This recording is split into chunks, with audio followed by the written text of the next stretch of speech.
How you doing, guys? GoreTC here, and today I'm gonna bring you a Swordcraft deck profile. Been testing this one a lot. It's a little bit annoying because I wanted it to be pure Arthurians, but the deck was a little bit iffy.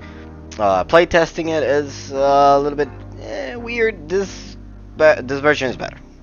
Compared to the Arthurian one that I was playing, this one is better. Deck code will be in the description, so if you don't want to see the entire deck profile, but yeah, been playtesting it against PDK. Forgot the Abyss version. Gorgons is one, and then the other one where you mill the Abysscraft version that it mills cards. It's Necrocharge. It is super good. Against control decks, it kind of like sucks there. You have to actually like put a lot of pressure on it.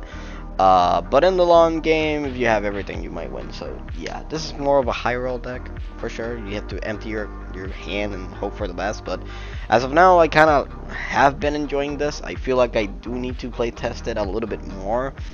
So this is probably going to be the deck that I'll be playing at my next tournament. Just to kind of like see if it's good. But I feel like play testing now, it's good. And I will not change anything.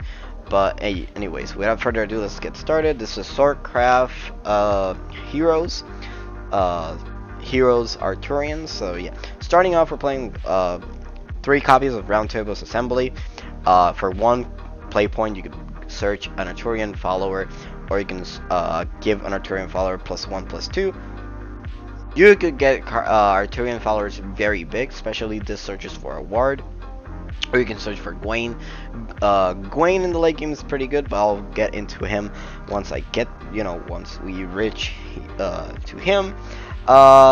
Next, we're playing a lot of 2-ups. We're playing 2 Swordmen, 2 Iron Rough Defender, 2 Quick Bladers, and then 2 Unbridled Fury.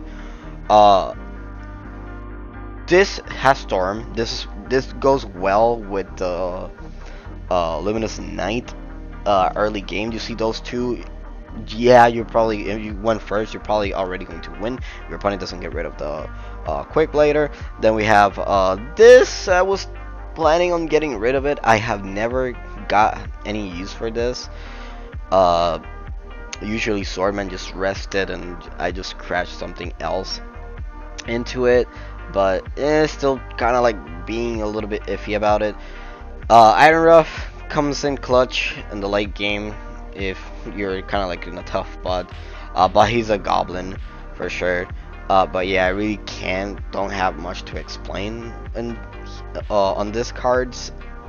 Just kind of feel like I needed to explain the Arthurian one.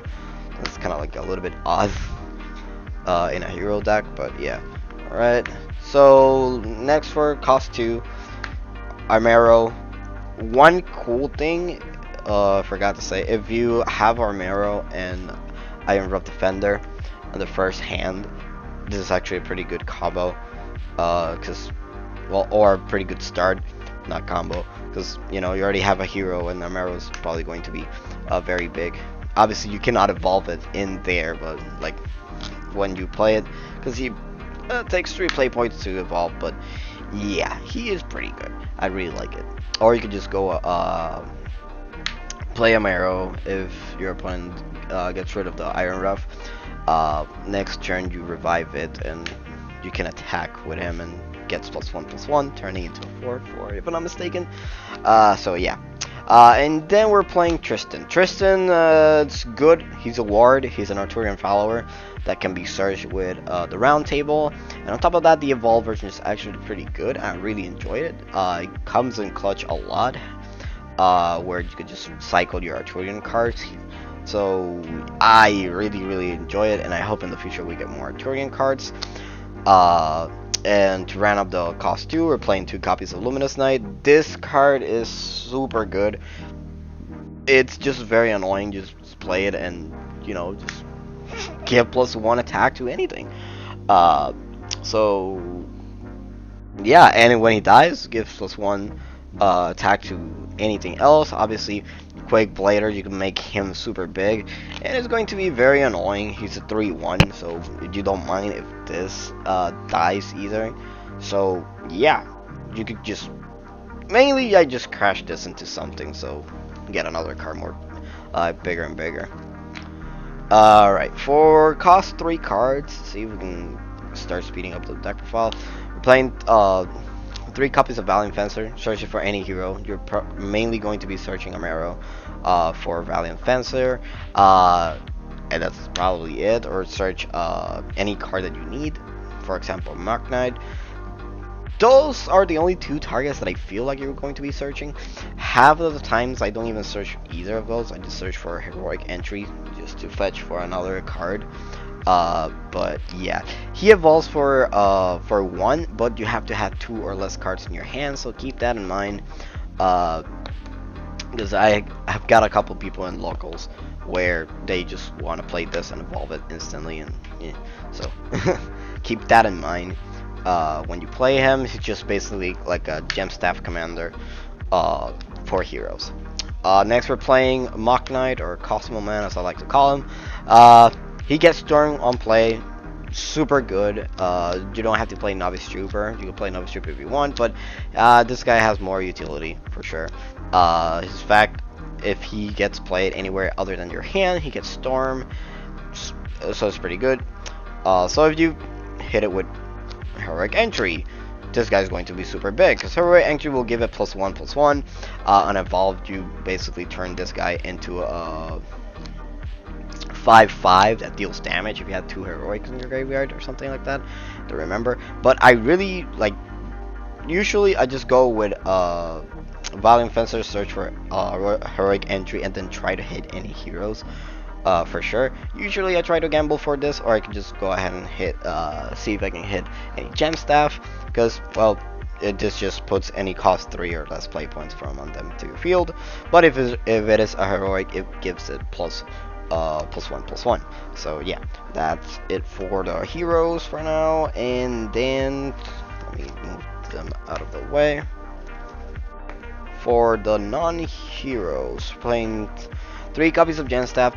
This could be anything else, but since I kind of want to keep my my hand cycled and stuff, I want to keep having resources to play the next turns, so I don't, like, if my opponent just gets rid of everything, at least I have cards that will just search me for cards the next turn.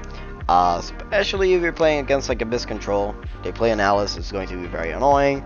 Obviously, usually you don't get to that part of the late game, but I have been a couple of times, and it's very bad. But yeah, this card is pretty good. I love it. Same with Mars. This card is astronomically good. Usually, since I'm playing 2 evolve, I just evolve it on play, and that's it. So it's a little bit harder to kill. So it turns into a 4/3 if I'm not mistaken. So you can't get a Angelic Snipe or the Dragon Spread, I think that's what it's called. The Dragon Craft one. So it's easy. So it's harder to kill. So next turn you can just, I don't know, play a bunch of cards. For example, Floral Fencer. You play Floral Fencer and then evolve her, and all the tokens that you bring will have +1/+1 attack, and Floral Fencer will be a 5/4 on evolve. So yeah, it's going to be very big for sure. Obviously, you don't get to call something, but when you do call something, you have plenty of targets for sure. So yeah. Anyways, and finally, to round up the cost 3, we're playing 1 copy of Novice Trooper just to have more storms in the deck. You could get rid of Gem Staff and play more Novice Troopers, but I feel like this is probably the best call for now. And yeah, and finally, to round up the entire deck, we're playing 2 copies of Gwaine. Love him a lot. And then 1 copy of Alexander. You could get rid of this and play another Gwaine. But he comes up sometimes and just cleans the field. That's literally his only use.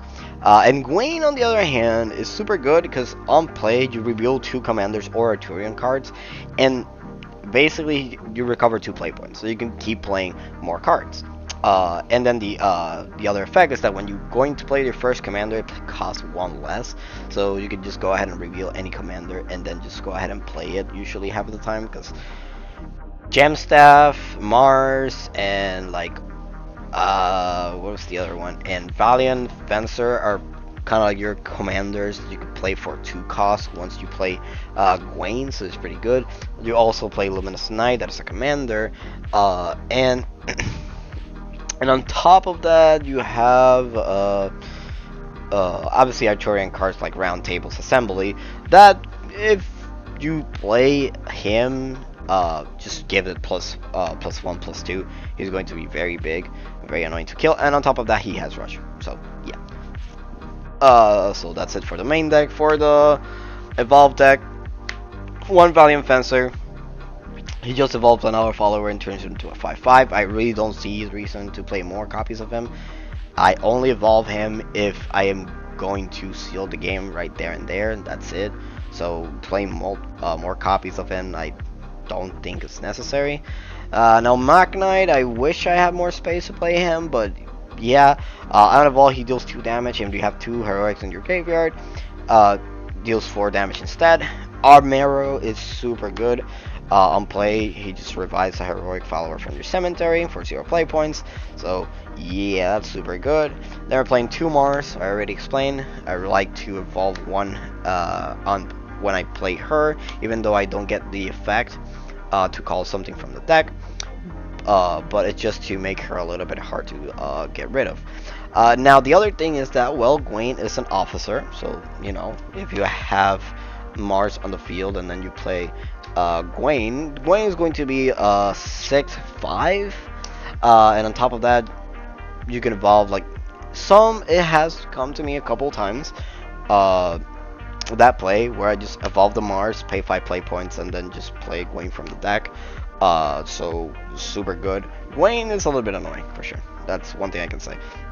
To round up, we have 2 copies of Flora Fencer and 1 copy of Tristan. Kind of want to play more copies of Tristan.